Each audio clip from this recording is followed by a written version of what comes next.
आज हम देखेंगे कोरोना वायरस पर निबंध। ठीक है, ये एग्जाम में पूछने की संभावना है, इसलिए इस निबंध को थोड़ा अच्छा से देखिएगा और हो सके तो इसको याद कर लीजिएगा।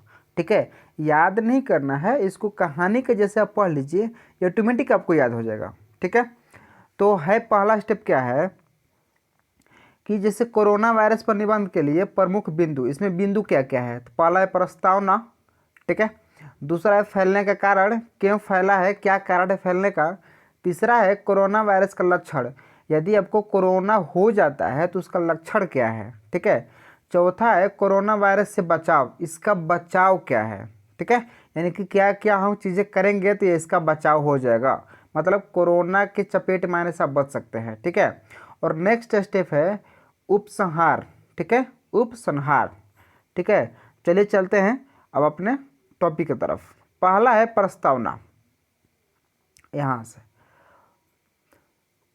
प्रस्तावना में देखेंगे, कोरोना एक वायरस है, कोरोना एक वायरस से फैलने वाला रोग है। ठीक है, ये वायरस से फैलने वाला एक रोग है।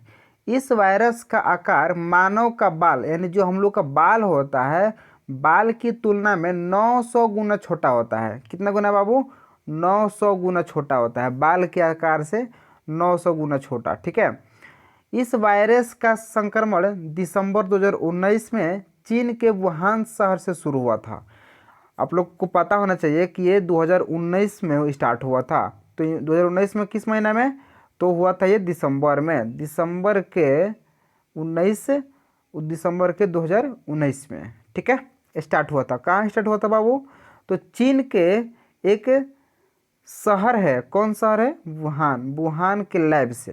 ठीक है, चीन के एक शहर है वुहान, वुहान के लैब से स्टार्ट हुआ था, जो कि वर्तमान समय में वैश्विक महामारी का रूप ले चुका है, वैश्विक महामारी का रूप ले चुका है। 7 जनवरी 2020 को चीन ने WHO को इस वायरस के बारे में बताया था। कब बताया था? देखिए 2019 के दिसंबर में। कब बाबू?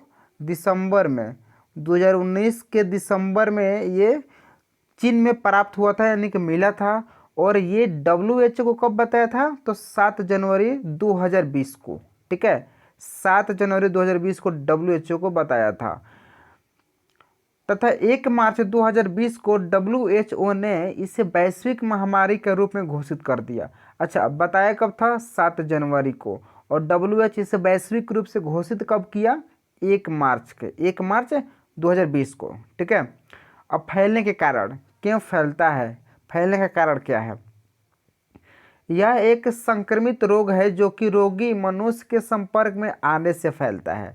आप लोग को बहुत अच्छा से पता होना चाहिए कि ये एक रोग है, वायरस, एक कोरोना एक रोग है जो रोगी मनुष्य के संपर्क, यानी कि जो भी इंसान इस वायरस के चपेट में आए हुए हैं, यानी उसके संपर्क में आने से, यदि आप भी उसके संपर्क में आते हैं तो आप में भी ये फैल जाएगा। ठीक है, यदि संक्रमित व्यक्ति की छींकता है, खोखता है या किसी को छू देता है। कौन बाबू? जिसको हुआ है, संक्रमित व्यक्ति। संक्रमित व्यक्ति यदि ये छूता है, ठीक है, या खोखता है या किसी वस्तु को छूता हो, ठीक है, यानी कि मान लीजिए कि किसी चीज़ को छुआ, जैसे अभी मान लीजिए कि इस मोबाइल को टच किया और इसी मोबाइल को हम भी टच कर लिए, यानी कि वो चीज़ है, ये वायरस हमें भी आ जाएगा। ठीक है, ऐसे होता था ये। या किसी वस्तु को छू देता है, ठीक है, और वही वस्तु को कोई दूसरा व्यक्ति छू लेता है तो भी। ठीक है, अभी बताए ना कि मान लीजिए कि अभी इस मोबाइल को वो छू लिया और अभी हम छू लेंगे तो फिर वो संक्रमित हम भी हो जाएंगे, या उसके छींकने से, खोखने से, आदि ये सब चीज़ें से वायरस होता था, कोरोना का शिकार हो जाता था। ठीक है, जिससे उस व्यक्ति में भी वायरस का लक्षण देखने लगते थे। एक कोरोना पॉजिटिव व्यक्ति की सावधानी नहीं बरतने पर यह अनेक लोगों को कोरोना से ग्रसित कर देता है। मतलब कि यदि आपको कोरोना हुआ है, यानी कि आप कोरोना के चपेट में हैं या आप पॉजिटिव हैं, तो यदि आप सावधानी नहीं बरतते हैं तो आप बहुत सारे, यानी कि अनेक व्यक्ति को भी कोरोना वायरस पॉजिटिव कर देंगे। ठीक है, नेक्स्ट है इसका है लक्षण। इसका लक्षण क्या है? लक्षण सुनिएगा। कोरोना वायरस से ग्रसित व्यक्तियों में प्रमुख लक्षण के रूप में बुखार आना, क्या बाबू, बुखार आना, बुखार आता है, खांसी होना, ठीक है, गले में दर्द होना तथा सांस लेने में परेशानी। आप लोगों को पता है कि कोरोना जो है ना, ये फेफड़े पर ज़्यादा इफेक्ट करता था, करता भी है अभी भी, को आपके फेफड़े को ये गला देता था, ठीक है, सांस लेने में परेशानी होने लगती थी। उचित देखभाल नहीं करने पर व्यक्तियों की जान भी चली जाती है। यह वायरस पहले से ग्रसित वाले व्यक्तियों को बहुत जल्द आसानी से चपेट में ले लेता है। यानी कि यदि आप पहले से ग्रसित हैं तो आपको बहुत आसानी से, यानी कि आपको मृत्यु के घाट उतार सकता है, ठीक है। अच्छा, नेक्स्ट स्टेप है इसका बचाव। बचाव क्या है बाबू? तो बचाव है, कोरोना वायरस से बचाव हेतु विभिन्न देशों के द्वारा बनाया गया टीकाकरण के प्रत्येक व्यक्ति को लगवाना अनिवार्य है। यानी कि जैसे अभी अब वैक्सीन का वो ये चल रहा है, ठीक है, तो वैक्सीन ये नहीं लिए हैं दिया पे, तो आप तुरंत वैक्सीन लें, ठीक, वैक्सीन लेना अनिवार्य है। इसके अलावा वैक्सीन ले लिए तब पर भी और नहीं लिए हैं तब पर भी, यदि ले लिए हैं तो बहुत बढ़िया है, और नहीं लिए हैं तो जल्दी जाकर आप वैक्सीन लीजिए, ठीक है, जल्द जाकर आप वैक्सीन लीजिए। अब वैक्सीन लेने के बाद भी, वैक्सीन लेने के बाद भी आपको समय समय से साबुन से हाथ धोना है, ठीक है, समय समय से साबुन से हाथ धोना है, सैनिटाइजर का प्रयोग करना है और 2 गज की दूरी रखना, ठीक है, कितने गज की? 2 गज की दूरी रखना, तथा मास्क का प्रयोग करना भी अनिवार्य है। इतना चीज़ आपको करना है। यदि आप वैक्सीन ले लिए हैं तो समय समय से साबुन से हाथ धोते रहिए, सैनिटाइजर का प्रयोग करते रहिए, 2 गज की दूरी रखिए और मास्क का प्रयोग करें, ठीक है। हमें अपनी सुरक्षा के लिए शरीर का रोग प्रतिरोध बढ़ाने वाले खाद्य एवं पेय पदार्थ का सेवन करना चाहिए, यानी कि स्वादिष्ट भोजन करना चाहिए, ठीक है, तभी हमारे शरीर की इम्यूनिटी बढ़ेगी। जब इम्यूनिटी बढ़ेगी तो कोई भी रोग बहुत मतलब कि जल्द आपके ऊपर इफेक्ट नहीं डालेंगे, ठीक है। नेक्स्ट क्या है? नेक्स्ट उपसंहार।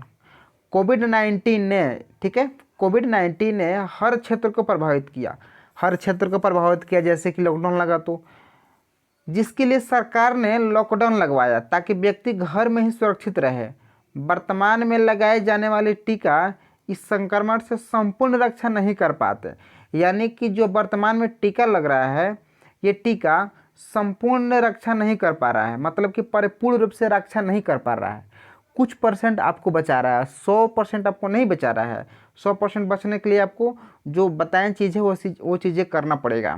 तो क्या करना पड़ेगा कि सैनिटाइजर का प्रयोग करें, साबुन से हाथ धोते रहें और साबुन से हाथ धोते रहें और 2 गज की दूरी रखें, मास्क पहन कर रहें, भीड़ भाड़ वाले इलाके में ना जाएं।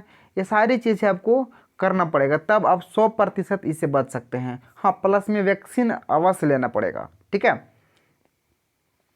जबकि इसलिए जब तक इसका अस्थायी इलाज नहीं निकलता तब तक लोगों को सरकार के निर्देशों का पालन करना चाहिए, ठीक है। यानी कि जब तक अभी तक इसका अस्थायी इलाज नहीं निकला है, जैसे अभी जिस समय हम वीडियो बना रहे हैं, अभी तीसरा वेव यानी कि थर्ड वेव भी आ चुका है, ठीक है, थर्ड वेव भी आ चुका है। तो थर्ड वेव आ चुका है तो पहला और दूसरा जो ग्रसित उससे बच गए हैं, थर्ड में आपको ये सारी चीज़ें करके बचना है, ठीक है, तथा स्वस्थ रहना चाहिए। सरकार जो भी आदेश कर रहा है वो चीज़ को आप पालन करिए और स्वस्थ रहिए, ठीक है। तो ये बहुत इम्पोर्टेंट था एग्ज़ाम के नज़र से। आप इसको हो सके तो कॉपी पर वीडियो को पॉज करके आप नोट डाउन कर ले या आप इसको याद कर ले, ठीक है। एग्ज़ाम में पूछने की संभावना इसका है, ठीक है। चलिए।